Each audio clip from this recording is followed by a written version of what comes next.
Have you ever noticed how the silence of a phone can feel louder than any conversation? There was a time when your days were filled with voices. Children calling from the next room, friends stopping by without warning, a spouse asking what you wanted for dinner, coworkers needing your advice. Your presence mattered because so many lives revolved around it. Then, almost without noticing, the house became quieter. The phone rang less often. Messages became shorter. Holidays required more planning, yet somehow felt less personal. You found yourself looking at the screen, wondering if today would be the day someone remembered to call without needing a favor. What hurts is not the silence itself. It is what the silence seems to say. You begin asking questions that rarely leave your own mind. Did I do something wrong? Have I become forgettable? Did all those years of giving simply fade into the background?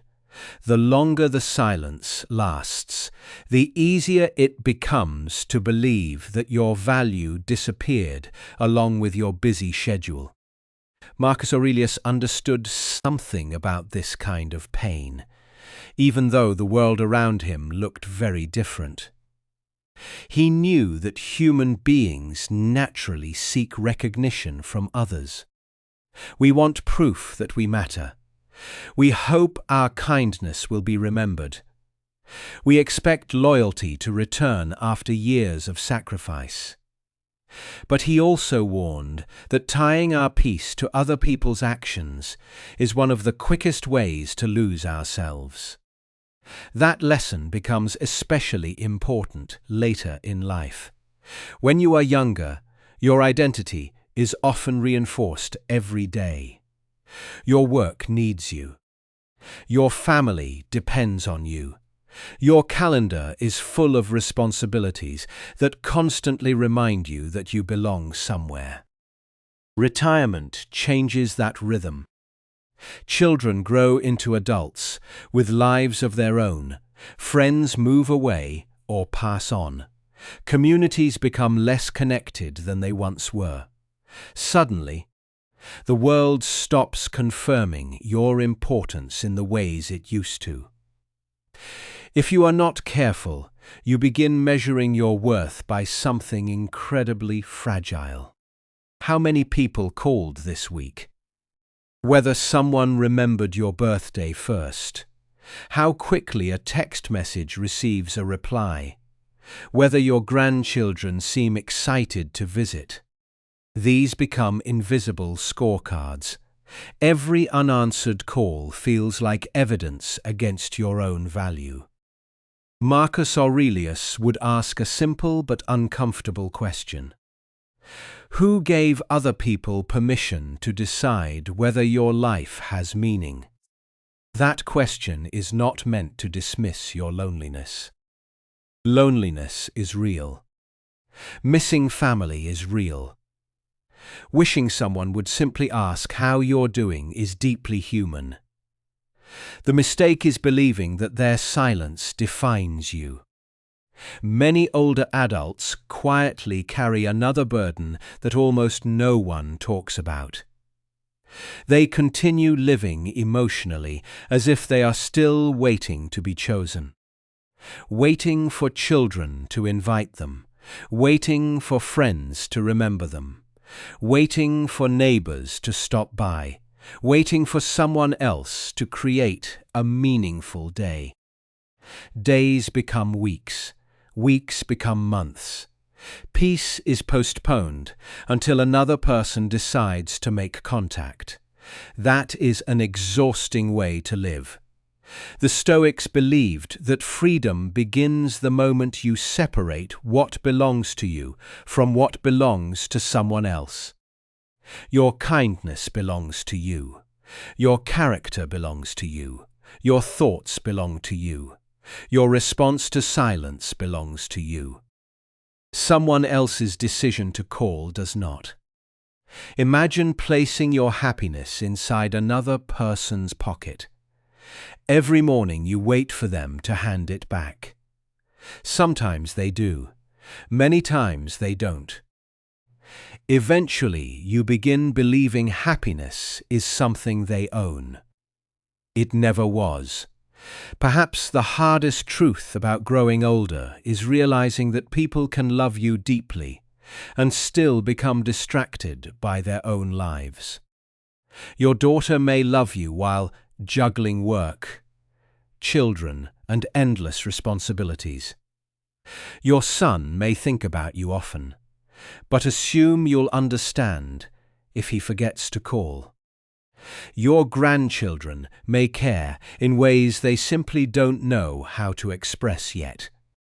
None of this erases the disappointment, but it changes the story you tell yourself. Silence is not always rejection. Sometimes it is simply evidence that everyone is carrying battles you cannot see. Marcus Aurelius often reminded himself not to assume the worst about other people. The mind has an incredible ability to fill empty spaces with painful conclusions. The phone doesn't ring, a message arrives hours late, an invitation never comes. Notice how quickly facts become stories. The fact is that the phone remained silent. Everything else is interpretation. This distinction matters because interpretation is something you can examine. You can ask yourself whether the story is helping you or harming you. Many older adults unknowingly revisit the same emotional wound every single day. They check the phone before breakfast, again after lunch, again before bed. Not because they need information, because they need reassurance. Each glance quietly asks the same question. That question can never be fully answered by another person. Even if someone calls today, tomorrow you will wonder again. The need for external reassurance has no finish line. Marcus Aurelius would encourage you to build something much more reliable. An inner life that does not collapse when the outside world grows quiet. That does not mean isolating yourself. It does not mean pretending relationships don't matter. It means refusing to abandon yourself while waiting for someone else's attention. Think about all the years you spent taking care of others. How many mornings began with someone else's needs? How many evenings ended after solving someone else's problems? How many dreams were postponed because your family came first? Those sacrifices were acts of love. But now there is another responsibility. Learning how to care for the person who spent decades caring for everyone else. That person deserves attention too. Perhaps reclaiming your peace begins with something surprisingly small. Instead of reaching for the phone the moment you wake up, open the curtains and watch the morning light. Instead of counting missed calls, make one meaningful conversation with a neighbor. Instead of asking whether anyone remembered you today, ask whether you were fully present for your own life. These choices may seem ordinary, yet they represent a profound shift. Your life stops revolving around the possibility of someone else's attention. It begins revolving around your own presence. Marcus Aurelius wrote that the happiness of your life depends upon the quality of your thoughts. He did not say it depends upon the number of visitors, or the number of phone calls, or the number of people applauding your existence. He knew something that many people only discover late in life. Peace grows quietly, It grows when expectations loosen their grip. It grows when gratitude replaces constant comparison. It grows when dignity no longer asks for permission. One day the phone may ring, another day it may not. Neither day changes who you are. You are still the person who survived difficult seasons. You are still the one who loved when it was inconvenient. You are still carrying decades of wisdom that no silence can erase. The absence of calls is not proof that your life has become smaller. Sometimes it is simply an invitation to build a peace that no unanswered phone can ever take away. The silence becomes most dangerous when it no longer stays outside you. At first, it is only the absence of a call. Then it becomes a thought. After that, it becomes a judgment. Eventually, if you repeat that judgment often enough, it becomes an identity. No one called today. Then no one needs me anymore. Then I must not matter. This is how loneliness quietly turns into self-rejection. And once that happens, even when someone does call, the relief rarely lasts. You may enjoy the conversation for a few minutes, but part of you is already wondering how long it will be before they call again. You begin listening for signs of impatience. You notice when they sound distracted. You measure the warmth in their voice. You wonder whether they truly wanted to speak, or whether they were calling out of obligation. The call you waited for finally arrives, yet peace still does not come. That is because the deepest pain was never only about the phone.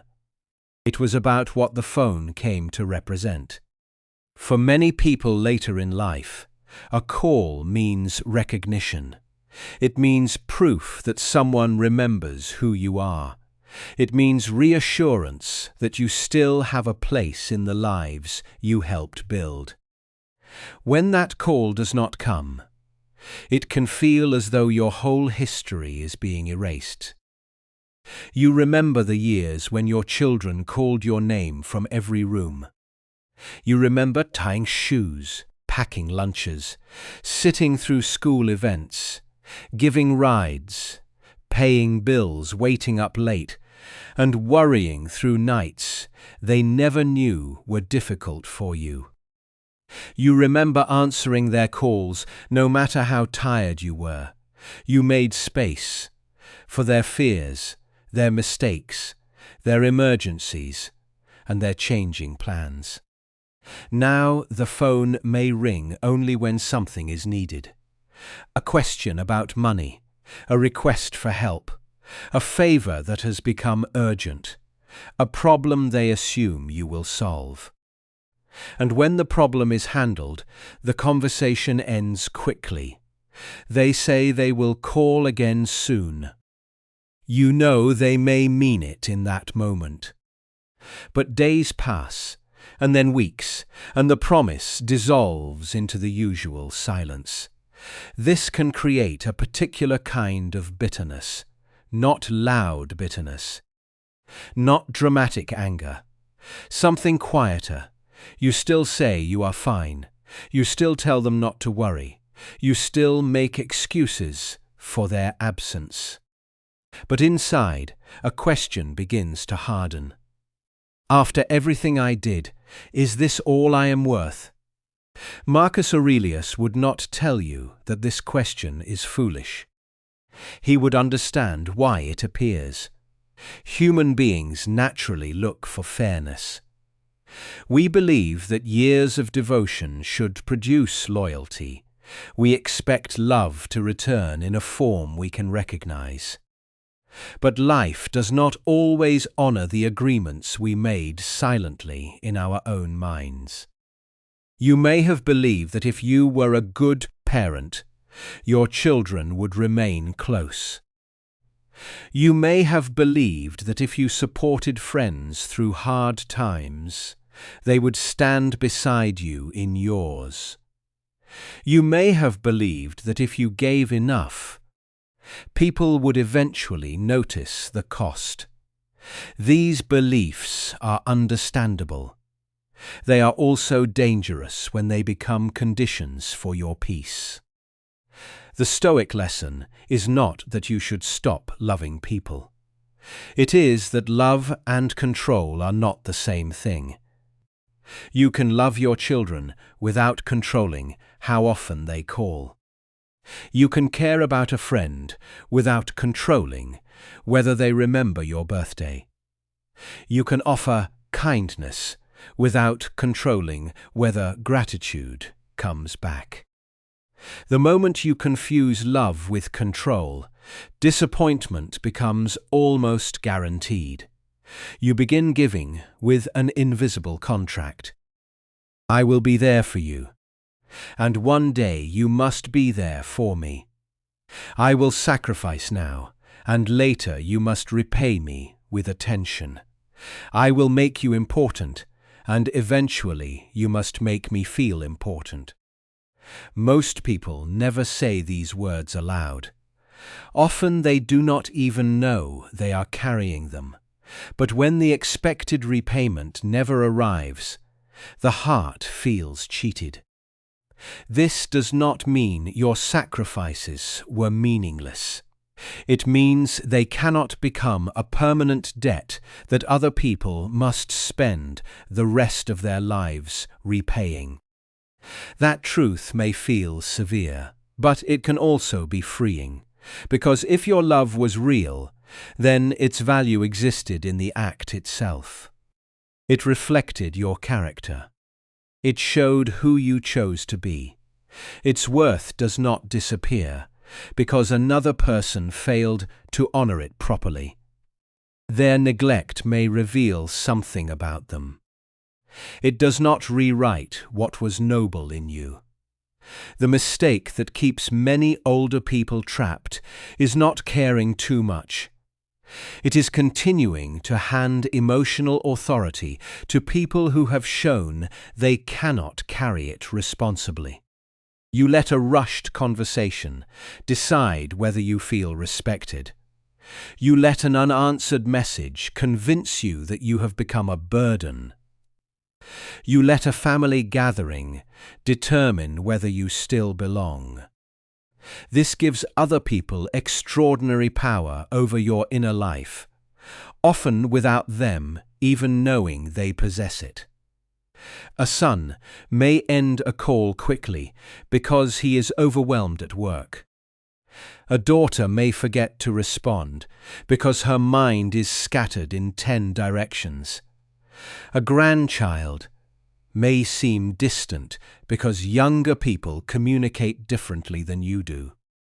But by the time they return to their own lives, you may spend the next 3 days replaying 10 minutes of conversation. You examine every word. You remember the pause before they said goodbye.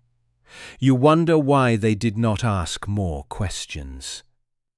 You imagine that your presence has become an inconvenience. They have moved on from the moment. You remain imprisoned inside it. This is where Stoic discipline becomes deeply practical. Marcus Aurelius taught himself to return to what was actually within his control. Not what should have happened, not what another person ought to understand, not what gratitude demanded, only what remained in his own hands. Your interpretation remains in your hands. Your response remains in your hands. Your decision about how much emotional energy to spend remains in your hands. You are allowed to feel hurt, but you do not have to build a home inside that hurt.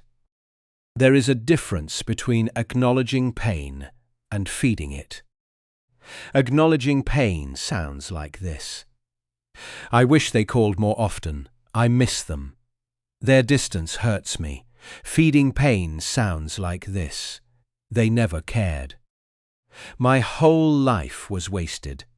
No one will ever need me again. One statement tells the truth about the present moment. The other turns the present moment into a sentence against your entire life. This distinction becomes especially important during quiet times. A Sunday afternoon can be difficult when the house once held family meals. You may walk past a dining table and remember how full it used to be. You may still have chairs positioned for people who rarely sit in them now. The room has not changed much, but your place within it feels different. Holidays can make the contrast even sharper. You may spend days preparing because part of you hopes the gathering will restore what has been lost. Then everyone arrives distracted. Someone checks a phone during dinner. Someone leaves early. Conversations remain on the surface. You sit in a room filled with family and somehow feel more alone than when the house was empty. This is one of the hardest forms of loneliness. Not the loneliness of having no one around, the loneliness of being physically present but emotionally unseen. You may try harder next time. You cook more. You give more generous gifts. You avoid mentioning your own pain because you do not want to make anyone uncomfortable. You become agreeable, easy, undemanding. You hope that by asking for very little, people will want to give you more. But this strategy often has the opposite effect. When you consistently hide your needs, people may begin assuming you have none. When you never express disappointment, others may believe their behavior causes no harm. Then resentment grows because they failed to understand a truth you never clearly allowed them to see. Stoicism does not require silence about your needs. It requires honesty without begging. These statements do not guarantee change. That is important to accept. You can communicate clearly and still be disappointed. You can speak with love and still encounter defensiveness. You can explain your pain and discover that another person is unwilling or perhaps unable to meet you where you are. But clear speech gives you something resentment never can. It gives you self-respect. You no longer spend years silently hoping someone will read your mind. You state the truth once, perhaps more than once if necessary, and then you watch what they do. Their behavior becomes information, not a verdict on your worth. Information. This is a mature form of acceptance. Acceptance does not mean approving of neglect. It means seeing reality without constantly arguing with it. Perhaps your son is not emotionally expressive. Perhaps your daughter will never call as often as you wish. Perhaps a longtime friend has become absorbed in a life that no longer includes you in the same way. You can continue demanding that reality become different before you allow yourself peace. Or you can begin building a life that does not depend on their transformation. Many people remain trapped because they are waiting for an apology that may never come. They imagine a future conversation where an adult child finally understands everything. The sacrifices, the lonely evenings, the birthdays that felt forgotten, the visits that ended too quickly. In that imagined conversation, the other person finally says the exact words needed to repair the wound. But real life may never offer that moment. Some people lack the courage to apologize. Some lack the emotional depth to recognize the harm. Some remember the past differently. Some may care, but feel too ashamed to address what they have neglected. If your healing depends on their complete understanding, you may remain wounded for the rest of your life. Marcus Aurelius would urge you not to place your freedom behind a door that only another person can unlock. This does not excuse them. It releases you. There is also another difficult truth. Sometimes the pain of not being called is connected to the loss of a role more than the loss of a relationship. For decades, you may have been the provider, the organizer, the reliable one, the person everyone contacted when something went wrong.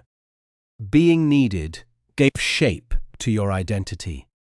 It gave your days purpose and your sacrifices meaning. Then retirement came. The children became independent. Your spouse passed away or your marriage changed. The people around you stopped asking for what they once needed. Without the role, you began wondering who remained. This is why even healthy independence from your children can feel like abandonment. Their growth was once your goal. But when they finally no longer need you in the same way, part of you experiences that success as loss. You may begin creating small emergencies to regain connection. You call repeatedly over minor concerns. You exaggerate a problem because ordinary conversation no longer seems enough to hold their attention. You mention your health in ways that carry a hidden message. Please remember that I am still here. There is no shame in recognizing this pattern. It comes from fear, the fear of becoming irrelevant, the fear of dying unnoticed. These fears deserve compassion. But they must not be allowed to govern your relationships.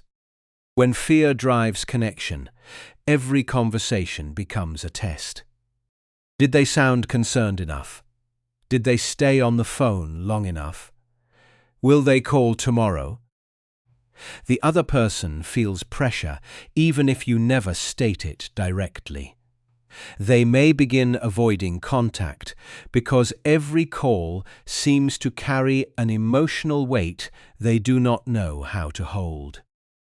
Then the distance increases. The very fear that caused you to reach harder begins creating the outcome you feared.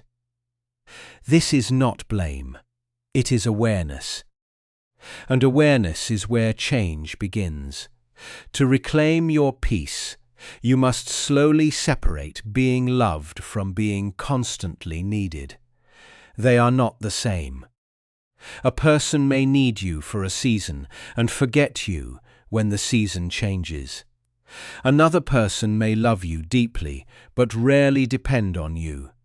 Being needed can feel more immediate, but love is often quieter and less dramatic.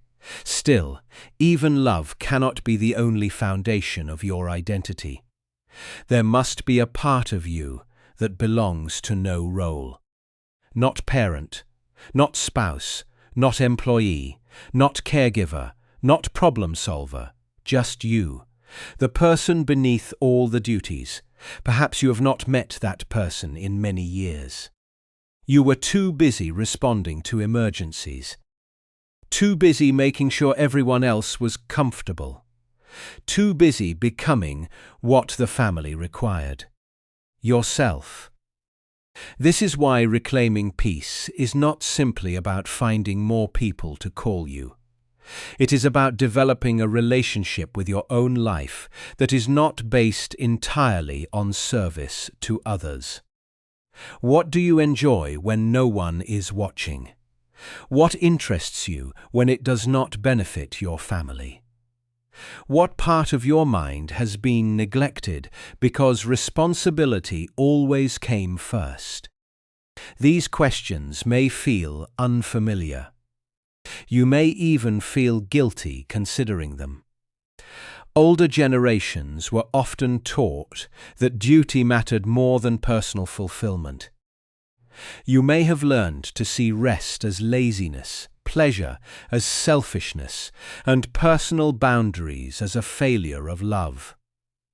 So when life finally gives you unstructured time, you do not know how to receive it.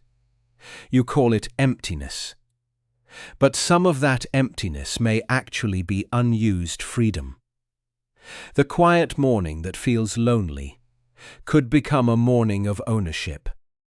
The empty table could become a place where you read, write, pray, think, or invite someone new.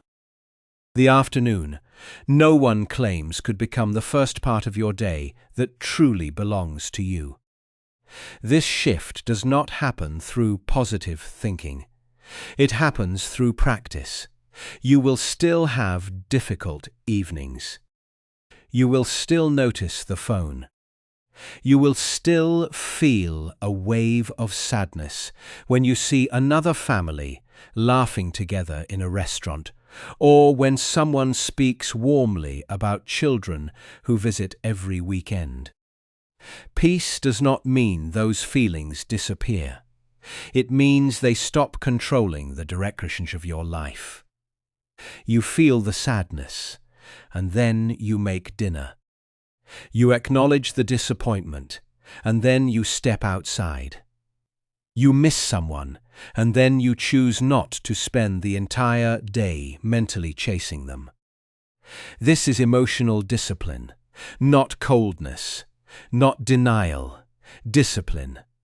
The world often tells older people to stay busy, as though a crowded calendar can cure every form of loneliness. But activity alone is not enough. A person can attend clubs, volunteer, go to church, and still return home feeling empty.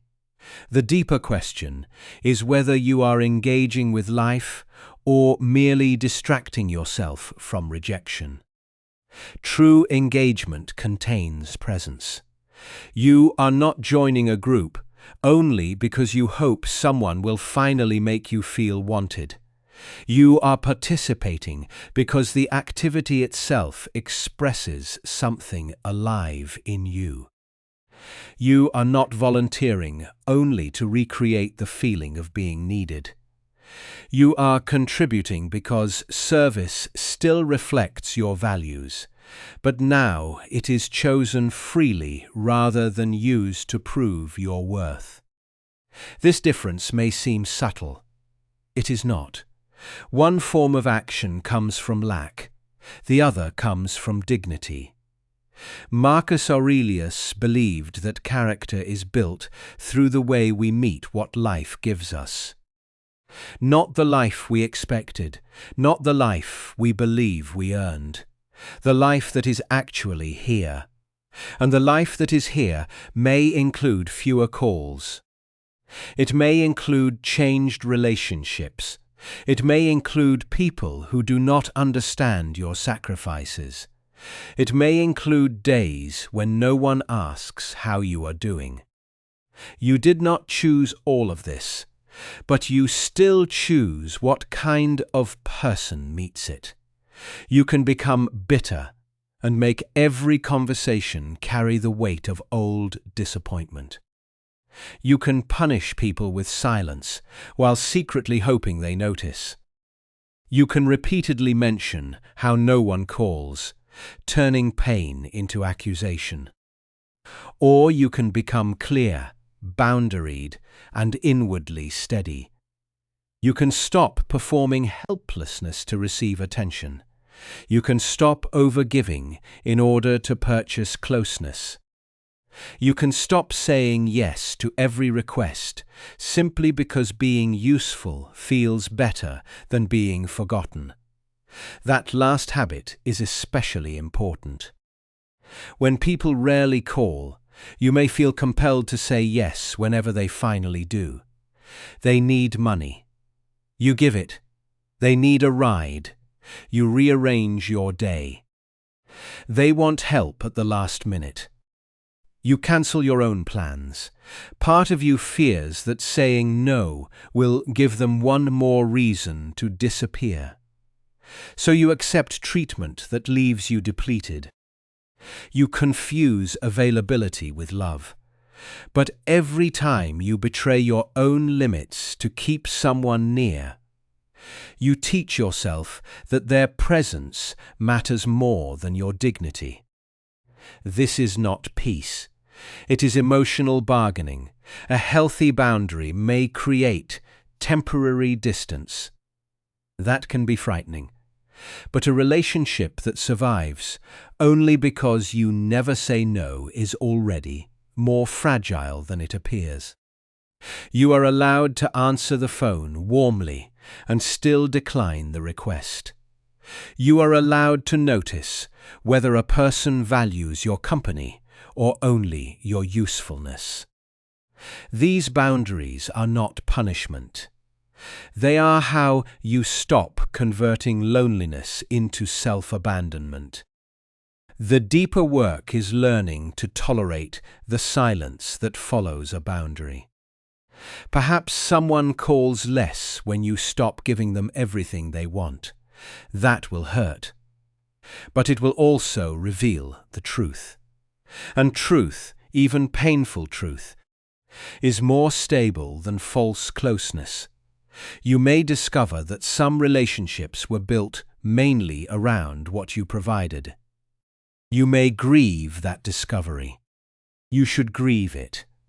But do not mistake grief for failure. Sometimes grief is the price of finally seeing clearly. And once you see clearly, you can begin creating connections that are not based on obligation, guilt, or need. This is where your peace starts returning. Not because everyone changes. Not because the phone suddenly rings every day. Not because the family finally understands. Peace returns when the silence no longer has the authority to tell you who you are. You begin to see that a quiet phone is a circumstance. It is not an identity.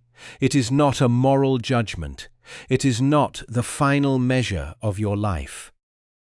You are not the number of people who checked on you this week.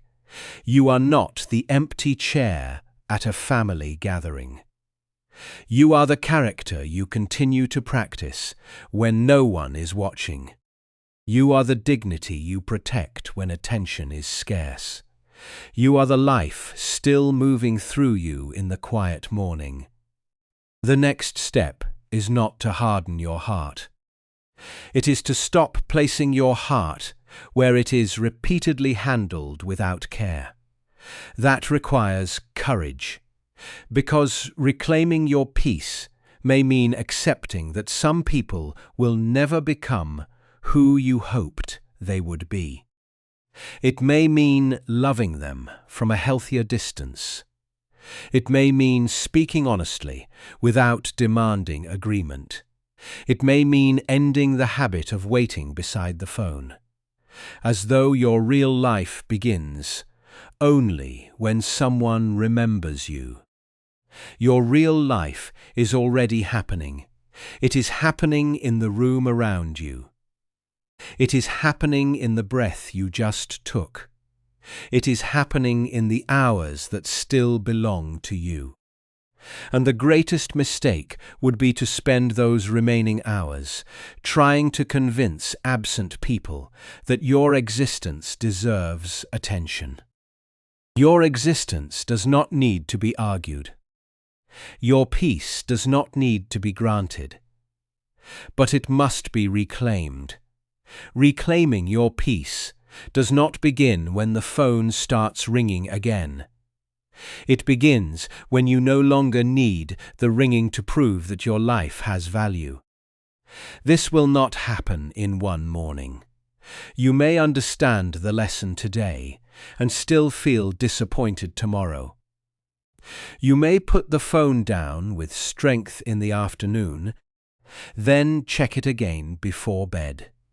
You may tell yourself that you are finished waiting, only to feel the old ache return when a birthday, holiday, or Sunday passes quietly. Do not use those moments as proof that you have failed. Peace is not the absence of pain. Peace is the ability to feel pain without surrendering your entire identity to it. There will still be names you hope to see on the screen. There will still be people whose distance affects you more than you wish it did. There may always be a small part of you that remembers how close things once felt. That part of you does not need to be shamed. It needs to be guided. When the silence hurts, begin by naming the truth without adding a judgment. Say to yourself, "I feel lonely today." Do not immediately turn that feeling into, "No one cares about me." Say, "I miss my daughter." Do not turn it into, "I was a terrible parent." Say, "I wish my son called more often." Do not turn it into, "My whole life was wasted." The first statement describes a feeling. The second condemns your existence. You must learn to separate the two. This is one of the most practical forms of Stoic discipline. You do not deny what happened. You refuse to let the mind decorate the event with unnecessary cruelty. The phone did not ring. That is the event. You are worthless. That is a story. Someone ended the conversation quickly. That is the event. You have become a burden. That is a story. Your family gathered without including you. That may be a painful fact, but the conclusion that your life no longer matters is still a judgment your mind created. You may not control the event. You can examine the judgment. That is where freedom begins. The next step is to stop organizing your day around anticipation. Many older people do not realize how much of their energy is spent waiting. Waiting for a call, waiting for a reply, waiting for someone to visit, waiting for another person to decide whether the day will feel meaningful. This waiting creates a life that is emotionally suspended. You hesitate to leave the house because someone might call. You keep the afternoon open because a family member said they may stop by. You postpone your own plans because you want to remain available. Then they do not come. The day ends with frustration, but the deeper loss is not merely that they failed to appear. The deeper loss is that you surrendered another day of your life to uncertainty. Your time still matters. Even if no one else treats it as valuable, you must. That sentence may feel unfamiliar.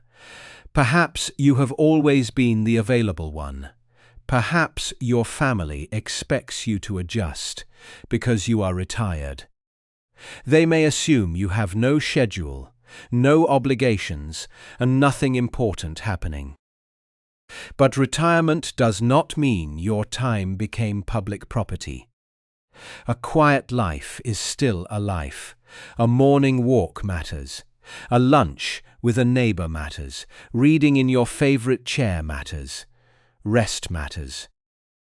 Even doing nothing by choice matters. You are not required to keep your entire existence on standby simply because someone may decide to include you at the last moment. Reclaiming peace means treating your own time with the respect you hoped others would show it. It also means becoming more deliberate about contact. There is nothing weak about calling someone you miss. Stoicism does not demand passivity. You do not have to sit in silence, pretending you do not care, simply to protect your pride. You can reach out. But notice the spirit in which you do it. Do not call to test whether they love you. Do not call while silently keeping score. Do not begin a conversation already angry that they did not contact you first. Call because you choose connection. Then release the outcome. They may answer warmly. They may be rushed. They may not answer at all. Your dignity remains the same. You acted from your values, not from desperation. There is an enormous difference between reaching out and chasing. Reaching out is honest. Chasing is when you repeatedly pursue someone who consistently shows little interest while abandoning your self-respect in the process. Reaching out says, "I care about you." Chasing says, "Please make me feel that I exist." One comes from strength. The other comes from fear. You deserve relationships in which interest does not travel in only one direction. This may require looking beyond the people you expected to provide all your connection. For many years, family may have been the center of your emotional world. That made sense when children lived at home, work was demanding, and daily life was crowded with responsibility. But later years sometimes require a wider definition of belonging. A meaningful relationship does not become less valuable because it is not based on blood. The neighbor who notices when your curtains remain closed may show more care than a relative who lives across the country. The person you meet at a community center may listen more closely than someone who has known you for decades. A fellow volunteer may understand your current life better than an adult child who still sees you only as the parent you were 30 years ago. Do not reject real connection because it arrives in an unexpected form. Some people remain deeply lonely because they insist that only certain people are allowed to relieve their loneliness. They want one particular child to call, one distant sibling to apologize, one old friend to return. They ignore the kindness that is present because it does not come from the person whose attention they most desire. This is understandable, but it can become another form of self-imprisonment. You cannot force the closed door to open. You can notice the doors that are not closed. This does not mean replacing your family or pretending that old bonds do not matter. It means refusing to make your emotional survival dependent on one unavailable person. Marcus Aurelius constantly returned to the life directly in front of him, not the imagined life, not the life others should have provided, the actual moment with its limits and possibilities. Your actual life may contain fewer familiar voices, but it may still contain opportunities for warmth. Perhaps there is a widower in your neighborhood who understands the strange silence after losing a spouse. Perhaps there is a younger person who would value your experience, not because you can solve everything, but because you know how to listen. Perhaps there is a group, a class, a library, a church, a garden, or a local organization where your presence could slowly become familiar. Not every connection will become deep. Not every attempt will feel comfortable. You may attend something once and feel out of place. You may introduce yourself and receive little response. You may feel awkward being the new person after a lifetime of belonging to established roles. Go carefully, but do not let one uncomfortable experience convince you that the world has no place for you. Belonging is often built through repetition. You return, you recognize a face. Someone remembers your name. A small conversation becomes a longer one. This may seem modest compared with the closeness you once had, but peace is often rebuilt through modest things. A regular cup of coffee, a weekly phone call with a friend, a walk at the same hour, a familiar cashier who asks how you are, a chair near a window where you begin each morning without immediately checking your messages. These rituals tell the nervous system that life continues. They give the day structure that does not depend on an emergency, a request, or an invitation. Retirement can remove the schedule that once carried you. Without structure, loneliness expands to fill the empty hours. So create a rhythm that belongs to you. Do not create it merely to stay busy. Create it to remind yourself that you are still participating in your own existence. Wake at a time that gives the morning shape. Open the curtains. Get dressed even when no one is expected. Prepare a real meal instead of eating carelessly over the sink. Go outside, even briefly. Keep one promise to yourself each day. These acts may appear too small to matter, but self-respect is built through small acts repeated consistently. When you neglect your body, your home, and your routines, because no one is watching, you quietly reinforce the belief that your life matters only when it is witnessed. Care for yourself precisely because your life has value even in private. There is dignity in a clean shirt no one compliments. There is dignity in setting the table for one. There is dignity in making your home peaceful even when visitors are rare. There is dignity in keeping yourself company without treating solitude as punishment. You may need to learn the difference between solitude and abandonment. Abandonment says, "I have been left and therefore I am nothing." Solitude says, "I am alone in this moment, and I can still meet this moment with care." Abandonment waits helplessly. Solitude observes, chooses, and creates. Abandonment turns silence into evidence. Solitude turns silence into space. This does not mean you must enjoy every quiet hour. Some evenings will still feel long. The absence of a spouse may remain especially sharp at night. You may still turn toward the empty side of the bed. You may still hear a sound in the house and briefly expect a familiar voice. Grief does not obey philosophical instructions. Do not demand that wisdom erase love. The pain of loss is often evidence that something mattered deeply.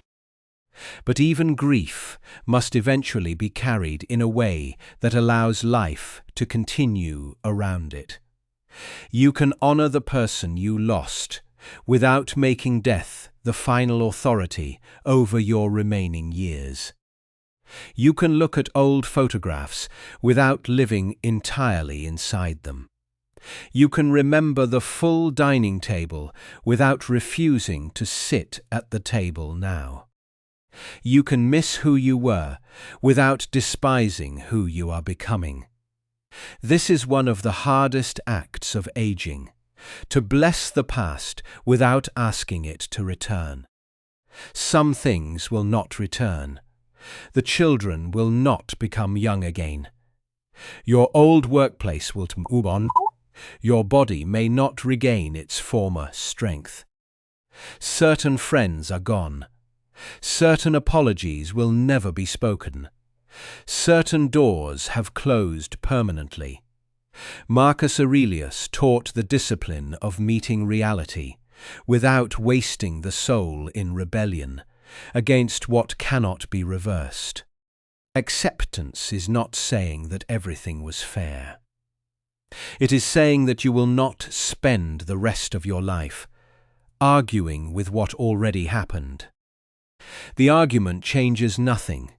It only takes today away from you. You may need to forgive yourself for years spent overgiving. You may look back and realize that you made yourself too available. You solved problems others needed to solve. You remained silent when you should have spoken. You accepted disrespect because you feared conflict. Do not turn this realization into another weapon against yourself. You did what you knew how to do at the time. Perhaps you believed love meant sacrifice without limits. Perhaps that was what your parents taught you. Perhaps survival required you to be strong, useful, and undemanding. Now you know more. Wisdom does not require you to hate the person you once were. It asks you to make a different choice now. The different choice may be saying no without a long explanation. It may be ending a conversation when someone becomes disrespectful. It may be refusing to lend money you cannot afford to lose. It may be telling your family that last-minute plans no longer work for you. It may be deciding that a person who only contacts you for favors will no longer receive unlimited access to your energy. Boundaries may feel unnatural at first. You may experience guilt. You may hear an old voice inside, saying that a good parent always helps, a loving grandparent never refuses, and a decent person does not make things difficult. Examine that voice. A boundary is not cruelty. It is a statement that your well-being belongs in the relationship too. Healthy love does not require one person to disappear so another can remain comfortable. The people who benefited from your lack of boundaries may resist when you begin creating them. They may call you selfish. They may act surprised. They may remind you of everything they are dealing with while showing little interest in what you are carrying. Their reaction does not automatically mean your boundary is wrong. Sometimes resistance is simply proof that the old arrangement served them. Remain calm. Do not punish. Do not give speeches. Do not threaten to cut everyone off in a moment of pain. State what you can and cannot do. Then behave consistently. Peace grows when your actions stop contradicting your own needs. You may also need to release the habit of emotional accounting. This is the private list of everything you did and everything others failed to do in return. You remember every loan, every ride, every holiday you hosted, every late night call you answered, every time you gave up comfort for someone else. The list may be accurate, but carrying it every day is heavy. The purpose of remembering should be to learn, not to prosecute the past forever. Let the record teach you where boundaries were missing. Let it teach you who can be trusted. Let it teach you not to give beyond your strength in the hope of purchasing loyalty. Then put the ledger down. A debt that will never be repaid should not be allowed to collect interest inside your heart for the rest of your life. This does not mean forgetting. It means no longer using the memory to injure yourself each morning. You are allowed to become more selective. Not hard. Selective. You can give where generosity is respected. You can listen where listening is mutual. You can invest in people who show some willingness to meet you. You can stop pouring your remaining strength into relationships that leave you feeling smaller. Later life brings a clearer awareness that time is not unlimited. That awareness can create fear, but it can also create honesty. You no longer have to spend years waiting for someone to become emotionally available. You no longer have to attend every gathering where you are treated as invisible. You no longer have to pretend that crumbs of attention are a feast. Your remaining years deserve more than endless emotional negotiation. They deserve peace, not the false peace of avoiding every difficult truth. The deeper peace of no longer abandoning yourself. In those moments, the absence of family contact can feel especially painful. You may wonder who would come if something happened. You may fear becoming dependent. You may worry that asking for help will confirm that you are a burden. These are serious concerns, and peace does not mean ignoring practical reality. Make plans, write down important information. Have honest conversations about medical wishes, transportation, finances, and emergency contacts. Seek support where it is available. Practical preparation is not pessimism.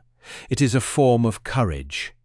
But do not allow the possibility of future need to make you accept poor treatment in the present. You do not have to buy security by surrendering your dignity. A person who truly cares about you should not require total obedience before offering basic concern. And when family support is limited, community support becomes even more important. Trusted neighbors, friends, local organizations, faith communities, and professional resources can become part of a realistic network.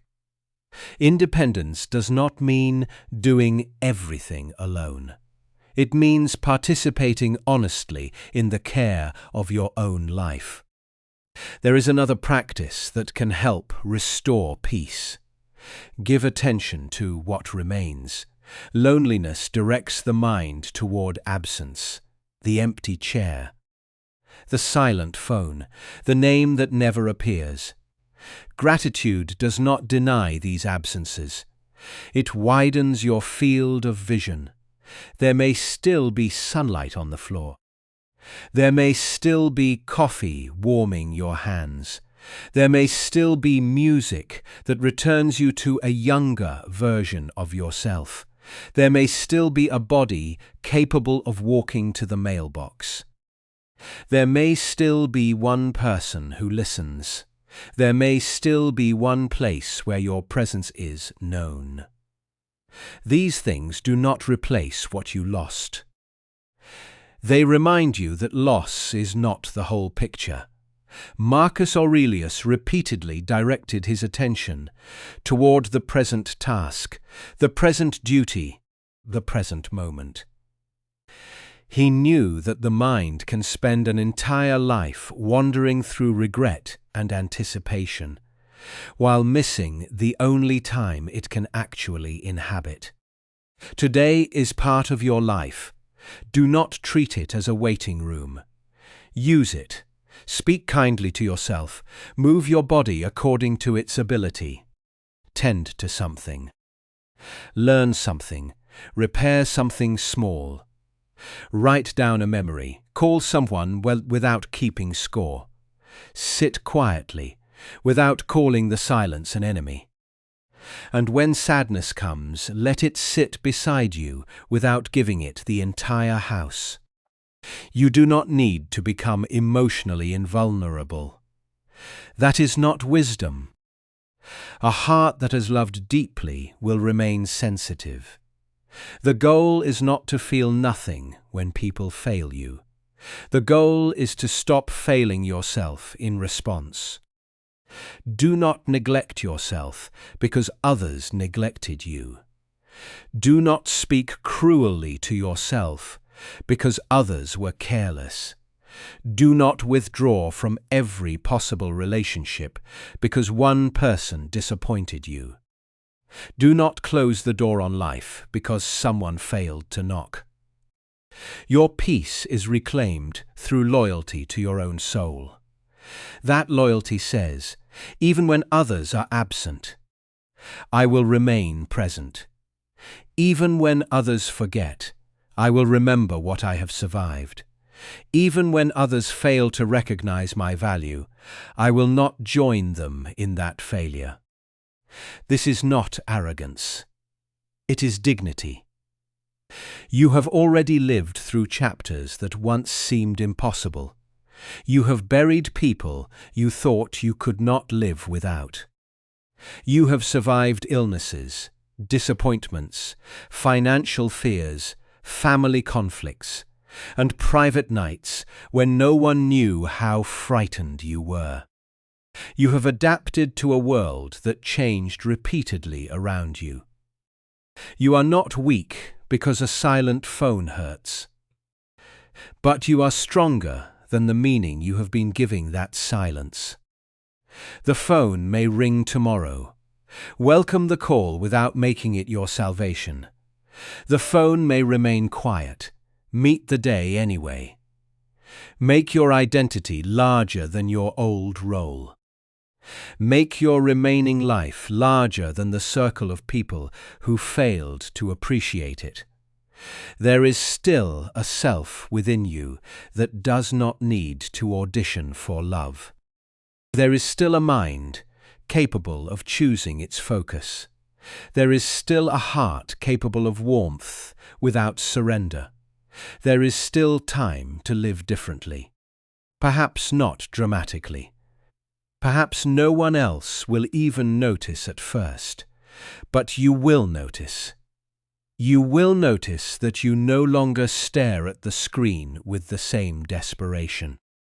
You will notice that a delayed reply does not ruin the entire afternoon. You will notice that you can say no and survive the guilt. You will notice that you can enjoy a peaceful morning without needing anyone else to confirm that it mattered. You will notice that the house is still quiet, but the quiet no longer feels entirely empty. It begins to feel like your own presence has returned. That is the peace you were searching for. Not the peace of being constantly remembered, the peace of no longer forgetting yourself. And when someone does call, you can speak from a fuller place. You can listen without silently begging. You can love without bargaining. You can enjoy the connection without turning it into proof of your worth. This is what freedom looks like later in life. You do not stop caring. You stop collapsing. You do not stop loving. You stop surrendering your identity to the people you love. You do not pretend loneliness is easy. You simply refuse to let loneliness become the final author of your story.